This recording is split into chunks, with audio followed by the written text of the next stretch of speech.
Guys, ഇന്നത്തെ വീഡിയോയിൽ നമ്മൾ സംസാരിക്കുന്നത് നമ്മളുടെ ജീവിത ലക്ഷ്യങ്ങൾ നേടുന്നതിന് വേണ്ടിയിട്ട് വിശ്വാസം എന്ന പോസിറ്റീവ് ഇമോഷൻ്റെ പ്രാധാന്യത്തെക്കുറിച്ചാണ്. നമ്മുടെ ലക്ഷ്യങ്ങൾ നേടുന്നതിനുള്ള മനസ്സിൻ്റെ ഏറ്റവും പ്രധാനപ്പെട്ട ഒരു ഘടകമാണ് വിശ്വാസം. പോസിറ്റീവ് ഇമോഷനുകളിൽ ഏറ്റവും പ്രധാനപ്പെട്ട ഒന്നാണ് വിശ്വാസം.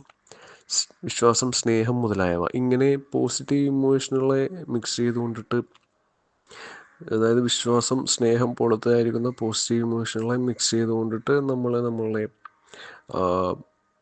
ലക്ഷ്യത്തെ ചിന്തകളായും വാക്കുകളായും ആവർത്തിക്കുക വഴി അത് സബ് കോൺഷ്യസ് മൈൻഡിലേക്ക് ഇറങ്ങുകയും നമ്മുടെ ലക്ഷ്യം നേടാൻ വേണ്ടിയിട്ട് അത് സഹായിക്കുകയും ചെയ്യുന്നു.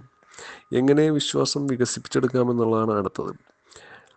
സബ് കോൺഷ്യസ് മൈൻഡിന് ഓട്ടോ സജഷനിലൂടെ ആവർത്തിച്ചുള്ള നിർദ്ദേശങ്ങളാൽ കൊടുക്കുക വഴി, അതായത് ഉദാഹരണത്തിന് എനിക്കത് സാധിക്കും, എന്നെ കൊണ്ടത് ചെയ്യാൻ സാധിക്കും, അതായത് ഇപ്പം നമുക്കൊരു ലക്ഷ്യമുണ്ട്, ആ ലക്ഷ്യത്തിന് നമുക്കൊരു പ്ലാനുണ്ട്, ആ പ്ലാൻ നടപ്പിലാക്കി നമ്മളെ ലക്ഷ്യം നേടാൻ വേണ്ടിയിട്ട് നമുക്കതിന് സാധിക്കും എന്നുള്ള ഒരു വിശ്വാസമുണ്ടല്ലോ, അത് ആവർത്തിച്ച് നിർദ്ദേശങ്ങളായിട്ട് പറയുക എന്നുള്ളതാണ്.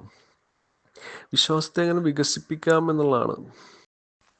സബ് കോൺഷ്യസ് മൈൻഡിലേക്ക് നിർദ്ദേശങ്ങൾ കൊടുത്തുകൊണ്ട് മാത്രമാണ് വിശ്വാസം ഡെവലപ്പ് ചെയ്യാൻ വേണ്ടിയിട്ട് സാധിക്കുക. ഇത് മാത്രമാണ് അതിനുള്ള അറിയപ്പെടുന്ന ഏക മാർഗം. എന്ത് നിർദ്ദേശമാണോ നാം കൂടുതലായി സബ് കോൺഷ്യസ് മൈൻഡിലേക്ക് കൊടുക്കുന്നത്, അതിനനുസരിച്ചാണ് ഒരാൾ അതായി മാറുന്നത്. ഉദാഹരണത്തിന്, ഒരാൾ നെഗറ്റീവായിട്ടുള്ള ഒരു നിർദ്ദേശമാണ് അയാൾ സബ് കോൺഷ്യസ് മൈൻഡിലേക്ക് കൊടുക്കുന്നതെങ്കിൽ അയാളുടെ ജീവിതത്തിൽ സംഭവിക്കുക അത്തരം കാര്യങ്ങളായിരിക്കും. ഉദാഹരണത്തിന്, ഒരാൾ കൊല ചെയ്യണമെന്ന ചിന്താഗതിയോടെ നടന്നിട്ടുണ്ടെങ്കിൽ അതിനുള്ള കാരണങ്ങൾ, സാഹചര്യങ്ങൾ അദ്ദേഹത്തിന് മുമ്പിൽ സൃഷ്ടിക്കപ്പെടുകയും അയാൾ അത് ചെയ്യുകയും ചെയ്യും, അതിലേക്ക് എത്തിപ്പെടുകയും ചെയ്യും. എല്ലാ ധനസമാഹരണ മാർഗങ്ങളുടെയും ആരംഭബിന്ദു വിശ്വാസമാണ്. അതായത് നമുക്ക് ധനം സമ്പാദിക്കാൻ വേണ്ടി ഒരു പ്ലാൻ ഉണ്ടാവുമല്ലോ, ഉദാഹരണത്തിന് ഒരു ബിസിനസ് പ്ലാൻ. ഇതെന്നെ കൊണ്ട് ചെയ്യാൻ സാധിക്കുമെന്നുള്ള വിശ്വാസമാണ് ഇതിൻ്റെ എല്ലാം ആരംഭബിന്ദു. എല്ലാ അത്ഭുതങ്ങളുടെയും അടിസ്ഥാനം വിശ്വാസമാണ്. അത് സയൻസിന് പോലും നിർവചിക്കാൻ കഴിയുന്നതിനും അപ്പുറമാണ്. പരാജയത്തിനുള്ള ഏക മറുമരുന്ന് വിശ്വാസമാണ്. പ്രാർത്ഥിക്കുമ്പോൾ വിശ്വാസത്തോടുകൂടെ ചെയ്യുമ്പോഴാണ് ആ പ്രാർത്ഥന സ്വീകരിക്കപ്പെടുക. ഇത് നമുക്കെല്ലാവർക്കും അറിയുന്ന ഒരു സംഗതിയാണല്ലോ. അനന്തമായ ശക്തിയിലേക്ക് അടുക്കാനും അവിടെ നിന്ന് സഹായം ലഭിക്കാനും വിശ്വാസം സഹായിക്കുന്നു. അതായത് അനന്തമായ ശക്തി ഉദ്ദേശിക്കുന്ന ഓരോരുത്തരുടെ വിശ്വാസം അനുസരിച്ച് ദൈവം, അങ്ങനെയുള്ള സംഭവങ്ങൾ. നിങ്ങൾ തോൽപ്പിക്കപ്പെട്ടു എന്ന് നിങ്ങൾ ചിന്തിച്ചാൽ നിങ്ങൾ അങ്ങനെയാണ്. നിങ്ങൾക്ക് ധൈര്യമില്ല എന്ന് നിങ്ങൾ ചിന്തിച്ചാൽ നിങ്ങൾക്കതില്ല. നിങ്ങൾ വിജയിക്കാൻ ഇഷ്ടപ്പെടുകയും നിങ്ങൾക്ക് അത് കഴിയില്ലെന്ന് ചിന്തിക്കുകയും ചെയ്താൽ നിങ്ങൾ വിജയിക്കില്ലെന്ന കാര്യം ഏതാണ്ട് ഉറപ്പാണ്. തോൽക്കുമെന്ന് നിങ്ങൾ ചിന്തിച്ചാൽ നിങ്ങൾ തോറ്റു.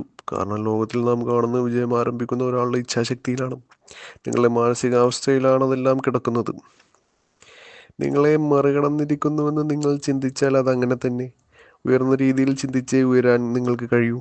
നിങ്ങൾക്ക് എന്തെങ്കിലും ഒരു സമ്മാനം നേടാനാകണമെങ്കിൽ അതിനു മുമ്പ് നിങ്ങൾക്ക് നിങ്ങളിൽ തന്നെ വിശ്വാസമുണ്ടാകണം. ജീവിതത്തിൽ പോരാട്ടങ്ങൾ എല്ലായ്പ്പോഴും കൂടുതൽ ശക്തൻ്റെയോ വേഗതയുള്ളവൻ്റെയോ പക്ഷത്താവുന്നില്ല. പക്ഷേ ഉടനെയോ പിന്നെയോ വിജയിക്കുന്ന മനുഷ്യൻ തനിക്കത് കഴിയുമെന്ന് ചിന്തിക്കുന്ന മനുഷ്യനാണ്. ഇത്രയും പറഞ്ഞുകൊണ്ട് ഈ വീഡിയോ ഞാൻ അവസാനിപ്പിക്കുകയാണ്.